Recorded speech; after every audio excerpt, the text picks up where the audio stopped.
If you need to cancel a lesson, log into the My Music staff through your student portal access.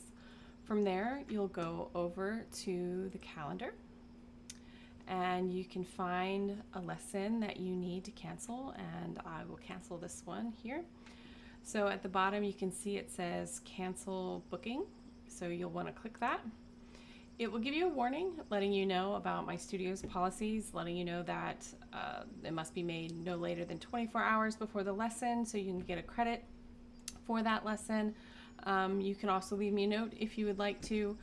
I'm going to hit yes, and the lesson is canceled. If you would like to immediately reschedule, you can go over to Find and Book.